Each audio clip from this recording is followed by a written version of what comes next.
बारिश में गरीब ससुराल वालों ने खाए छोले भटूरे। बहुत तेज बारिश हो रही थी और रजत और रोहन सामान की बोरी उठाकर उन्हें ट्रक में लोड कर रहे थे। मैंने तुमसे कहा था ना, जल्दी जल्दी हाथ चलाना। देखो कमबख्त बारिश भी शुरू हो गई। अब मेरा सामान खराब हुआ तो मैं तुमसे ही भरपाई करवाऊंगा। नहीं साहब, ऐसा मत करना। हमने सारी बोरी रख दी है, बस 2 बोरियां और बची हैं, एक चक्कर में हो जाएंगी।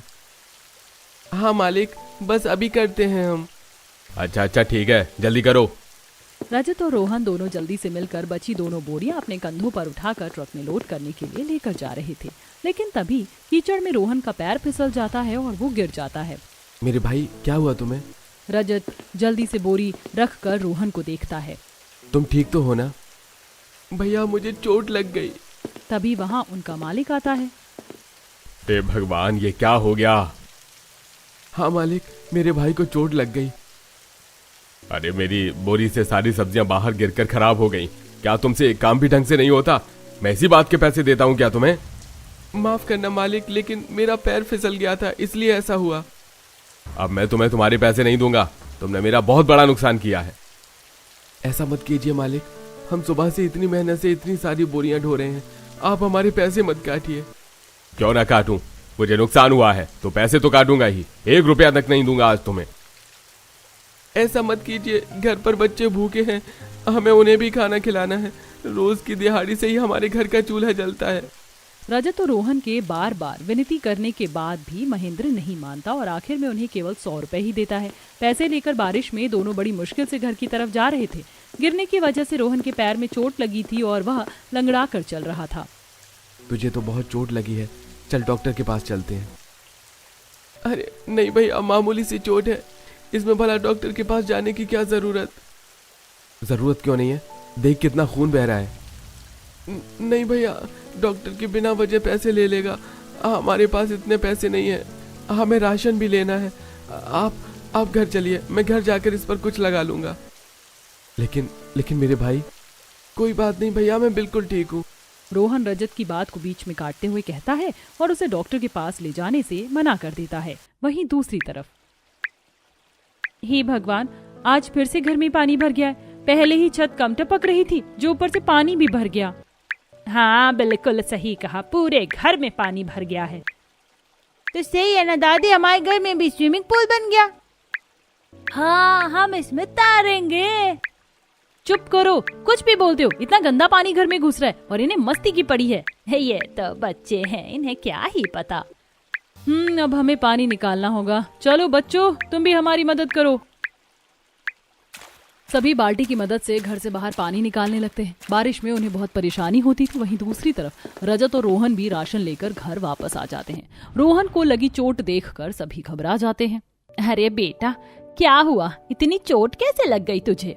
माँ, रोहन का पैर फिसल गया और वो गिर गया, इसलिए उसे इतनी चोट लग गई। तो भैया, आप डॉक्टर के पास क्यों नहीं गए?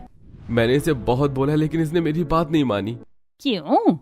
माँ, पहले ही हमारे मालिक ने आज हमारी पगार काट ली। ऊपर से जो पैसे हमें मिले वो भी मैं डॉक्टर को दे देता तो घर में राशन तो खत्म हो गया था ना, इसलिए मैं डॉक्टर के पास नहीं गया और हम थोड़ा राशन ले आए। हे भगवान, कितने मजबूर हैं हम। डॉक्टर के पास जाने के लिए भी पैसे नहीं है और ना ही पेट भर खाने के लिए। क्या होगा हमारा? कोई बात नहीं माँ, तुम चिंता मत करो। तब रजत जल्दी से रोहन को पलंग पर बैठाता है और पहले उसकी चोट साफ करता है और थोड़ा डेटॉल लगाने के बाद, डिटॉल से इसमें इन्फेक्शन नहीं बढ़ेगा। मैं हल्दी का पेस्ट लगा देती हूँ, उससे आराम होगा। रोहन की चोट का इलाज करने के बाद रिया सबके लिए खाना बनाती है और सबको परोसती है। क्या माँ, आज सिर्फ खाने में चावल ही है? माँ, हम सूखे चावल कैसे खाएं? हाँ बेटा, सूखे चावल तो गले से नीचे उतरते ही नहीं है। आज हम सिर्फ चावल ला पाए, कोई बात नहीं, हम कल थोड़ी सब्जी भी ले आएंगे। अजी, आप भी कितने नखरे कर रहे हैं। बच्चों का तो फिर भी समझ में आता है। अब जो मिला है वो खा लीजिए। आज पहले ही बच्चों को काम पर कितनी परेशानी हुई है। हाँ, मैं तो बस ऐसे ही कह रहा था, मुझे कोई परेशानी नहीं। सूखे चावल भी अच्छे होते हैं। चलो बच्चों, अब खाना शुरू करो। इस तरह उन्हें बड़ी परेशानी होती थी। दिन गुजर रहे थे और उसके साथ बारिश का मौसम भी अपना कहर बरसा रहा था। वहीं रजत और रोहन को भी काम करने में बड़ी परेशानी होती थी। एक दिन बच्चे घर के आंगन में खेल रहे थे, तब उनके पास मोनू आता है। और बताओ, तुमने आज क्या खाया? आज हमने दाल चावल खाए थे। मैं जब भी तुमसे पूछता हूँ तब तुम हमेशा दाल चावल का ही नाम लेती हो। क्या तुम्हारे घर पर सिर्फ यही बनता है? क्या तुम कभी कुछ और नहीं खाती? बनता है ना, हमारे घर भी अलग खाना बनता है। हमारे घर रोटी सब्जी भी बनती है। पिंकी की मासूमियत भरी इस बात को सुनकर मोनू फिर से हंसने लगता है। अरे यार, दुनिया में सिर्फ यही खाना नहीं होता, बहुत तरह के खाने होते हैं, जैसे पानी पूरी, नान और भी। अच्छा, तो तुमने आज क्या अलग खाया? मैंने तो आज छोले भटूरे खाए हैं। क्या कहा? छोले भटूरे? अरे बटूले नहीं, भटूरे होते, भटूरे। भटूरे? हाँ भाई, हाँ भटूरे। ये क्या होते हैं? मैंने तो आज से पहले कभी इनका नाम भी नहीं सुना। क्या कहा तुमने? कभी भटूरे नहीं खाए? नहीं, मैंने कभी भटूरे नहीं खाए। कैसे होते हैं ये? अरे बहुत टेस्टी होते हैं, इन्हें खाकर तो मजा आ जाता है। इनके जितना टेस्टी खाना कुछ नहीं होता। तुम भी कभी खाकर देखना, मजा ही आ जाएगा। इतना कहकर मोनू वहाँ से चला जाता है और छोले भटूरों का नाम सुनकर पिंकी और चिंटू के मुंह में पानी आ जाता है। पिंकी, मुझे भी छोले भटूरे खाने हैं। हाँ, मुझे भी खाने। चलो हम भी मम्मी को जाकर बोलते हैं। दोनों बच्चे दौड़ते हुए घर के अंदर जाते हैं। अरे अरे, ऐसे कीचड़ के हाथ पैर लेकर दौड़े कहाँ रहे हो? जाओ पहले हाथ पैर धो लो, बारिश के मौसम में भी बड़ी दिक्कत है। दादी, हम हाथ पैर बाद में धोएंगे, पहले आप हमारी बात सुनिए, हमें बहुत जरूरी बात बतानी है। अच्छा, ऐसी क्या जरूरी बात है? बताओ बच्चों। बुआ, क्या आपने कभी छोले भटूरे खाए हैं? क्या छोले भटूरे? अचानक से तुम्हें छोले भटूरे कहाँ से याद आ गए? मैंने भी कभी बहुत पहले खाए थे, मुझे तो उनकी याद ही दिला दी तुमने। तब बुआ, कैसे होते हैं छोले भटूरे? आपने हमें नहीं खिलाया, अकेला अकेला खा लिया। बड़े स्वादिष्ट होते हैं। और जब मैंने छोले भटूरे खाए थे तब तुम बहुत छोटे थे, तुम खाना नहीं खा सकते थे। तो अब हमें भी छोले भटूरे खाने, आप हमें भी खिला दीजिए। अब तो हम सब खा सकते हैं। हाँ, हमें भी छोले भटूरे खाने, मेरा बहुत मन है। अरे, अचानक से तुमने छोले भटूरे की जिद कहाँ से पकड़ ली? मोनू ने हमें बताया कि उसकी मम्मी ने आज उसके लिए छोले भटूरे बनाए थे, तो आप भी हमारे लिए छोले भटूरे बना दीजिए। मैं अभी नहीं बना सकती, हमारे पास उतने पैसे नहीं है और ना ही उसका कोई सामान। कोई बात नहीं, आप बाजार से ले आइए, लेकिन हमारे लिए छोले भटूरे बनाइए। हमें भी देखना है छोले भटूरे कैसे होते हैं। हमने तो कभी उन्हें देखा भी नहीं, हमें तो पता भी नहीं कि वो कैसे होते हैं। अच्छा ठीक है, बस करो, मैं बाद में तुम्हारे लिए बना दूंगी। तब तो दोनों बच्चे मान जाते हैं, लेकिन अगले दिन फिर से दोनों छोले भटूरे खाने की जिद करने लगते हैं। मुझे नहीं पता, मुझे छोले भटूरे खाने हैं। मैंने कहा ना, अभी मेरे पास पैसे नहीं है।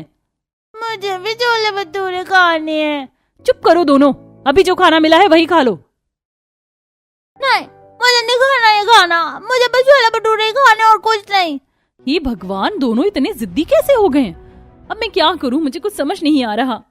बेटा, बच्चों की क्या गलती, रोज रोज ऐसा खाना खाकर तो हम भी पक जाते हैं। अब तो मेरा भी छोले भटूरे खाने का मन कर रहा है, मेरे मुंह में भी पानी आ रहा है।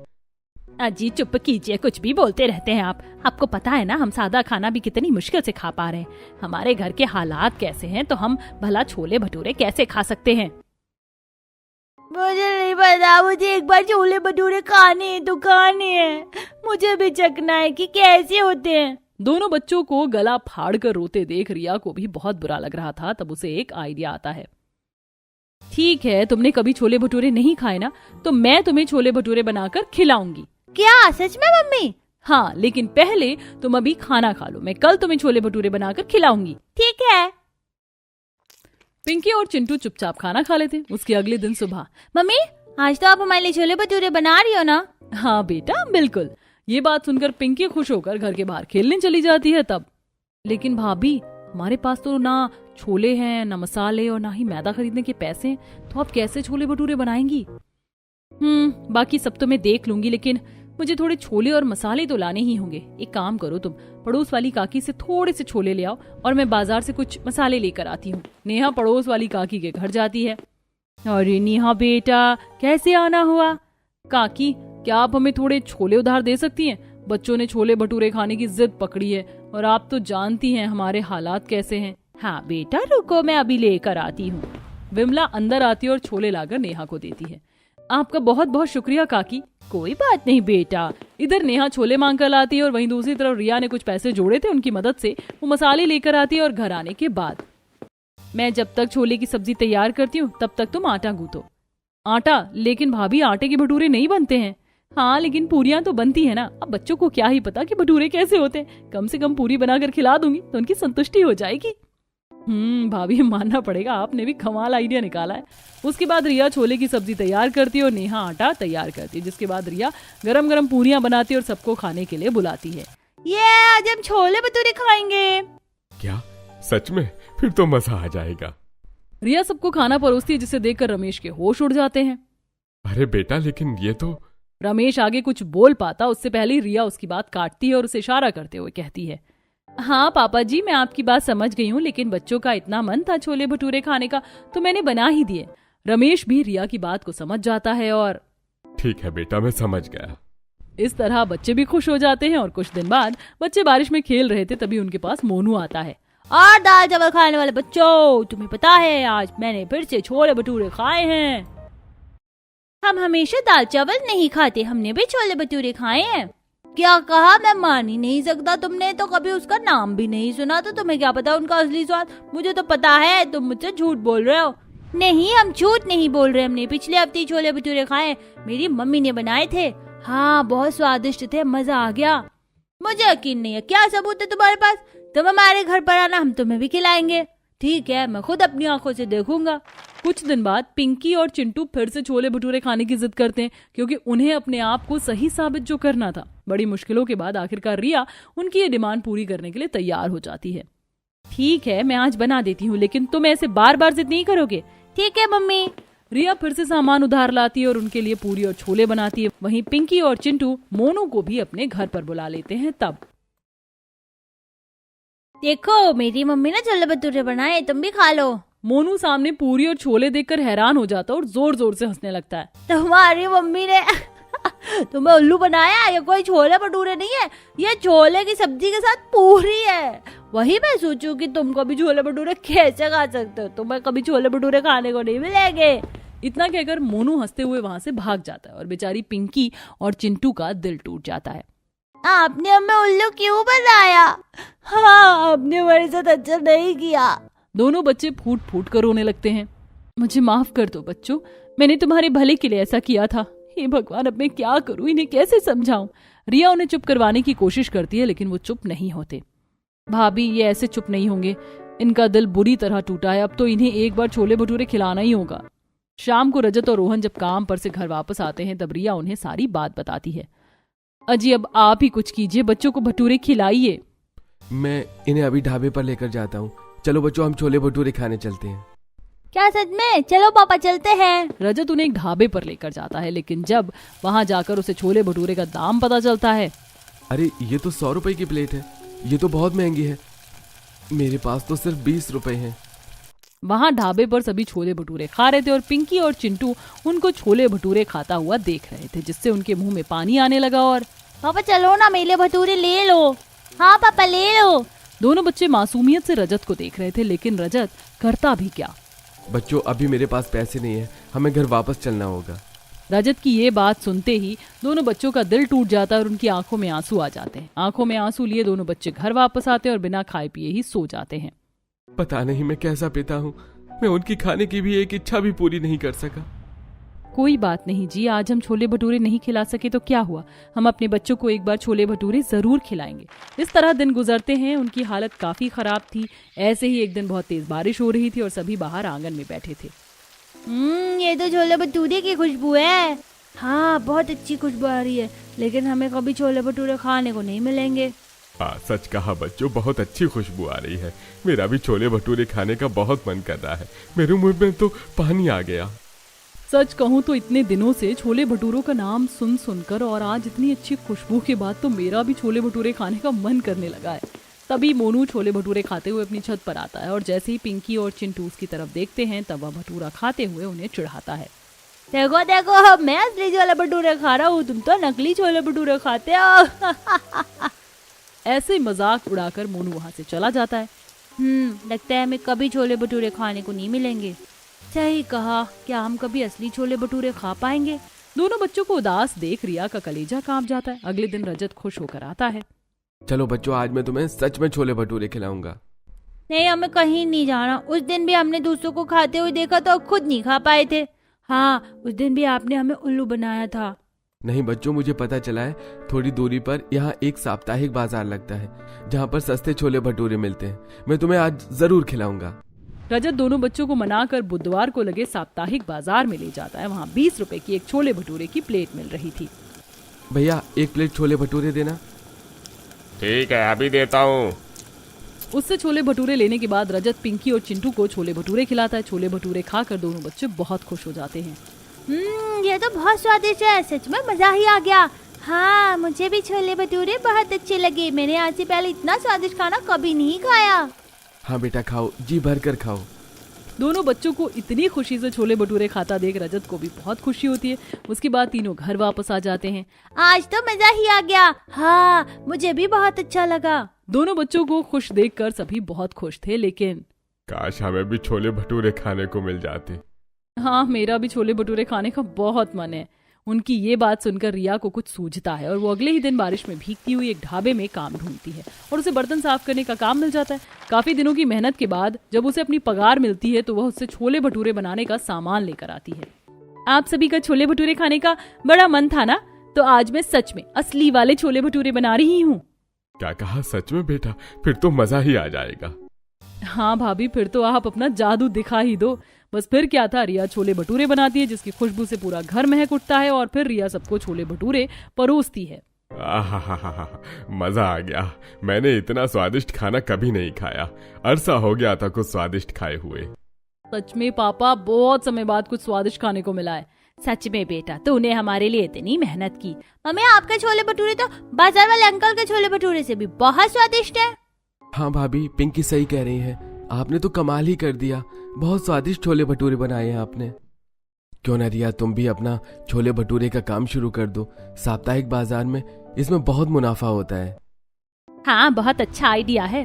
हाँ, ये काम बहुत अच्छा चलेगा। ठीक है, फिर आप सब कहते हैं तो मैं अपना काम शुरू करती हूँ। बस बिना कोई देरी किए रिया बारिश में अपना छोले भटूरे का काम शुरू कर दिया और हर साप्ताहिक बाजार में वह छोले भटूरे बेचने लगी। आइए आइए, छोले भटूरे खाइए, गर्मा गर्म छोले भटूरे, एक बार खाएं बार बार आएं।